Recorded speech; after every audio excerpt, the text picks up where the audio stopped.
Yo guys, Spider here. Got some Black Ops 2 information hot off the presses and from the Day 2 live stream at Gamescom in Germany. This was a bit at the end of the live stream where David Vonderhaar goes into some details regarding the Creator class, and right now, or today, we're going to be looking at the attachments. These are assault rifle attachments. You're going to have some sort of combination and probably a few different attachments for the other weapons, but this is the first time, I believe, that I've seen, anyway, these attachments being detailed here, and there are a total of 15 attachments that you can add on to your assault rifle. Now, keep in mind that I believe you can have up to 3 attachments on your weapons in Black Ops 2 if you use the appropriate perks. As far as I know, I haven't done a detailed review of that, along with a particular wildcard. Again, will allow you to have up to 3 attachments on a primary weapon. That's pretty cool. The first one we're going to take a look at is the reflex sight, the precision red dot sight. Pretty much just going to help you aim a little bit. Doesn't look like it has any other advantage, whether definitely not hip firing or when you're ADSing, unlike some of the others.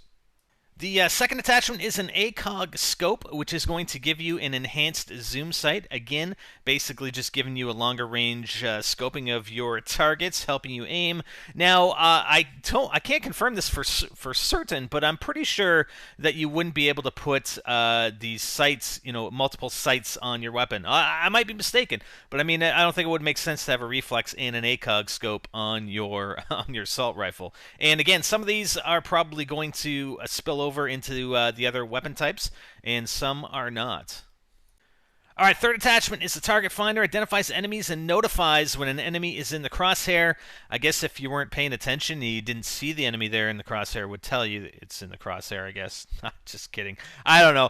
We're actually going to take a closer look at some of these attachments, or get to see them in action when I take a closer look, or a more detailed look, at some of the individual weapons that I'll start over the next few days. So the fourth is a hybrid optic, and it basically combines the reflex and ACOG, similar to what you have in Modern Warfare 3. So, and is described ACOG with reflex optic attached on top. So you press LS while aiming down the sight to switch between. That's an Xbox thing. I don't even know what that button is. While aiming down the sight to switch between optics. So there you go. I mean, so if you have 3 attachments, I mean, you wouldn't want to have the reflex and ACOG, which is basically your hybrid, if you wanted that for longer range and as well as a closer range combat. Then you go with the hybrid optic. Now, one of my favorite attachments, especially for Search and Destroy running an SMG, is the suppressor. Invisible from radar when firing, reduced muzzle flash, but less range. We all know that, and it's pretty much a definite attachment that I would run when playing in Search and Destroy. And it makes a triumphant return in Black Ops 2. Amazing! Now, I don't have the fast mag. The fast mag, I assume, is going to be kind of like your sleight of hand replacement. They didn't actually move the cursor onto that one. The only 2 they didn't move it onto was the fast mag during the Day 2 live stream video. The fast mag and the grenade launcher, but I'm pretty sure the fast mag is kind of your sleight of hand replacement. So it's no longer a perk that you add in your class configuration. It's actually an attachment that you add to your weapon. Alright, moving into the second row of attachments, we've got foregrip, reduced recoil when aiming down the sights. Again, another semi-perk replacement attachment, and we've seen the foregrip in other games. I don't think we've actually seen it in a Call of Duty game, have we? But a good addition. Again, a lot of customization, so people are going to be able to select and customize their weapons to a greater detail or greater degree than maybe we have ever seen. In the class configuration as well, the entire class configuration, there are going to be more combinations available than in any other Call of Duty that we've seen to date. So from that aspect, it's fantastic, in my opinion. Alright, laser sight increases your hip fire accuracy. So again, another replacement attachment for steady aim.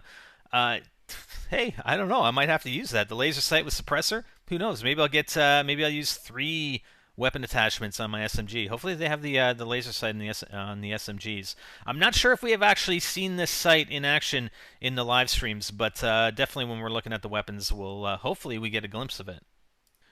The third adjustable stock, move faster when aiming. Basically, your Stalker, I think it's Stalker or Stalker Pro replacement in your attachments. I don't usually ADS, so I really have no need for an adjustable stock, but you may. Here is the quick draw. Again, this might be another one, man. It's going to be tough to do my setup for my SMG in search, man, because suppressor, quick draw, laser sight are all good attachments. I mean, even the millimeter scanner, which we'll come up against, or we'll take a look at, we'll take a look at here in a second. But quick draw, ergonomic handle for faster aiming. Not certain if this is going to be. I guess it really wouldn't make a difference whether you're sprinting or you're actually crouching or even standing still if you actually ADS. But again, it's for ADSing, for faster aiming. I'm not sure if it would give you an advantage for hip firing. If you were running and you had to bring your weapon up for hip firing, it's not clear if that would help or not. So we'll have to see when the game comes out or we get a chance to play it. All right, we got the millimeter scanner, and we definitely have some gameplay that will show of the millimeter scanner in action. I think even with the M8A1, but detects lingering heat signatures from stationary enemies through materials at up to 25 meters, which is good. I mean, it's basically it's a camper buster attachment, right? So you're going to be able to see these guys. I mean, I'm assuming if they're moving, you're not going to be able to see them with this attachment. But if they're standing still, if they're hiding in the corner or whatever, maybe they're sniping. Who knows? You're going to be able to see them. And through materials at up to 25 meters, that's a fair distance. That's a fair distance. So I think it'll definitely be one of those camper buster type attachments. Maybe you'll have it set up in a class, a camper killer class that you switch to if you do encounter campers when you're playing Black Ops 2. And I'm sure you'll encounter plenty, let me tell you. All right, again, as mentioned earlier, we didn't get an opportunity to see the grenade launcher, but it's pretty obvious what that one is. Select fire, and we are going to see this as well with the weapons videos. Switch to burst or automatic fire with your left on the D-pad. Automatic fire will always have more recoil. Well, of course, the M8A1 we saw was a 4-round burst fire weapon. It's not clear. Again, it's not clear if all the assault rifles will have select fire. There may be certain assault rifles that are only burst fire, perhaps, or only single fire, which wouldn't have the select fire attachment opportunity. But that remains to be seen with all the assault rifles. Definitely on the AN-94, it is available, but again, not clear whether if it, some of these are 3-round bursts or 4-round bursts. Not sure until we get to use all the weapons. Second last attachment is the FMJ Full Metal Jacket for increased material penetration and damage against vehicles. It's definitely been a good combination using SitRep Pro for getting a look at enemy equipment and shooting them through walls. So the same as we've seen in past Call of Duties for your FMJ. And last but not least, we have extended clip. Extended mag, extended clip, whatever, same thing. More ammo in each clip, so definitely handy if, depends on the weapon, For me in search, if it's an SMG, depends on the weapon capacity, but I typically don't run extended clips. There are other more useful attachments. I mean, like I said, this is going to be difficult. I mean, you got 15 attachments to pick from here, so it's going to be very, very difficult to figure out which 3 you're gonna 2 or 3 or however many points you want to allocate to your weapon. I don't know. It's gonna be tough.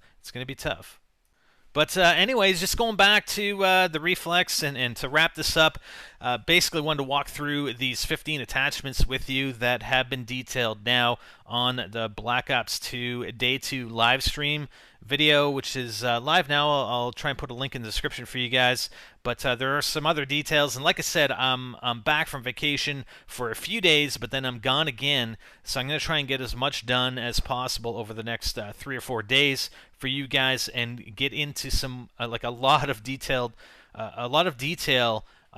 into some of the weapons, the gameplay, the COD casting, everything. I'm trying to get into a lot of detail for you guys and give you some good substance and a good, hopefully, a good complement to the information that you've seen so far. Because I mean, everybody has access to this information, but I think I can bring some additional analysis that again, would complement what you've already seen or what you may see in the next few days as they stream more Call of Duty Black Ops 2 live from Gamescom.